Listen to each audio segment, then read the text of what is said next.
Assalamualaikum warahmatullahi wabarakatuh.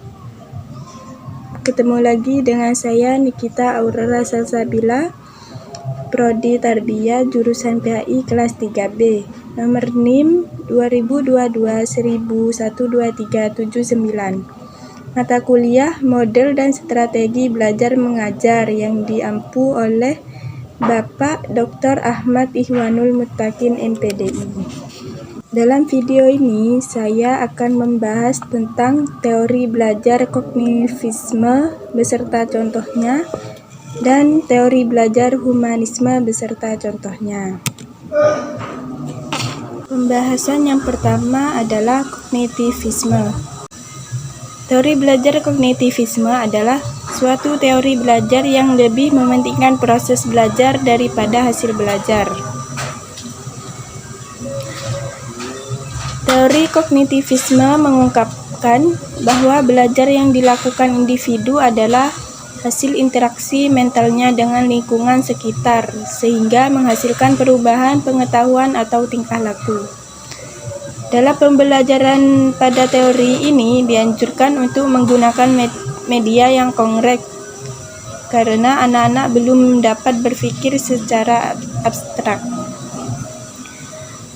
Dalam teori ini ada dua bidang kajian yang lebih mementingkan proses belajar daripada hasil belajar, yaitu 1. Belajar tidak sekedar melibatkan stimulus dan respon, tetapi juga melibatkan proses berpikir yang sangat kompleks. Yang kedua yaitu ilmu pengetahuan dibangun dalam diri seseorang melalui proses interaksi yang berkesinambungan dengan lingkungan. Tokoh dari kognitivisme antara lain Jean Piaget, Brunner, dan Ausubel. Yang pertama yaitu Jean Piaget. Menurut Piaget, perkembangan kognitif merupakan suatu proses genetik, artinya proses yang didasarkan atas mekanisme biologis dari perkembangan sistem saraf. Semakin bertambah umur seseorang, makin kompleks susunan sel sarafnya dan makin meningkat pula kemampuannya. Sehingga ketika dewasa, seseorang akan mengalami adaptasi biologis dengan lingkungannya yang menyebabkan adanya perubahan-perubahan kualitatif di dalam struktur kognitifnya. Yang kedua yaitu Brunner. Menurut Brunner, untuk mengajarkan sesuatu tidak usah menunggu sampai anak mencapai tahap perkembangan tertentu.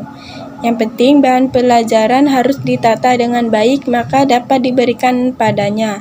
Dengan kata lain, perkembangan kognitif seseorang dapat ditingkatkan dengan jalan mengatur bahan yang akan dipelajari dan menyajikannya sesuai dengan tingkat perkembangannya. Terakhir yaitu Ausubel.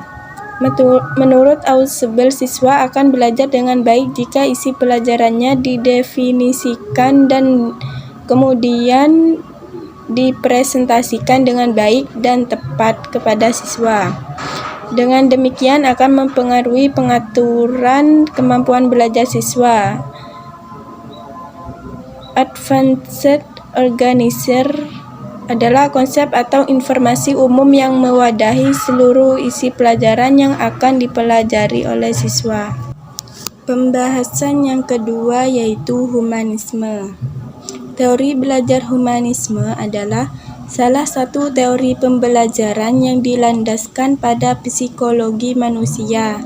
Teori ini memfokuskan pada pengembangan diri individu dengan cara yang sesuai potensi diri, mengamati dan menilai diri dari kacamata si pelaku. Teori ini mendorong seseorang untuk mengembangkan bakat dan potensinya hingga mampu mengenali dirinya sendiri. Humanistik merupakan aliran dalam dunia psikologi yang muncul tahun 1950-an dengan mengacu pada psikologi seseorang.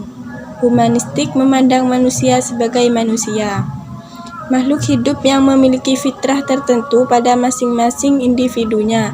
Karena itu, teori humanistik memiliki tujuan untuk memanusiakan manusia, sehingga seseorang bisa mengenali dirinya sendiri dengan potensi yang ada dalam dirinya dan diharapkan untuk bisa mengembangkannya. Contoh penerapan teori belajar humanisme di kelas. Yang pertama yaitu guru dapat memberikan reward kepada peserta didik yang telah berhasil melakukan suatu hal agar peserta didik tersebut semakin semangat dalam pembelajaran. Yang kedua yaitu peserta didik perlu dihindarkan dari tekanan pada lingkungan sehingga mereka merasa aman untuk belajar lebih mudah dan bermakna. Yang terakhir yaitu beri kesempatan kepada peserta didik untuk mengembangkan kemampuannya agar peserta didik mendapatkan pengalaman belajar. Teori humanisme memiliki 3 tokoh yaitu Arthur Combe, Abraham Maslow, dan Carl Rogers. Tokoh yang pertama yaitu Arthur Combe. Menurut Arthur Combe, pembelajaran merupakan suatu kegiatan yang dapat dilakukan di mana saja dan dapat menghasilkan sesuatu bagi diri seseorang. Baginya, seorang pendidik tidak diperbolehkan memaksa seseorang untuk mempelajari sesuatu yang tidak disukai. Menurut Abraham Maslow, tokoh yang kedua yaitu Abraham Maslow. Menurut Abraham Maslow, hal terpenting dalam pembelajaran adalah proses untuk mengenal diri sendiri dengan baik, bagaimana kita menjadi diri sendiri di dalam prosesnya dan menemukan potensi diri yang bisa dikembangkan. Tokoh yang terakhir yaitu Carl Rogers.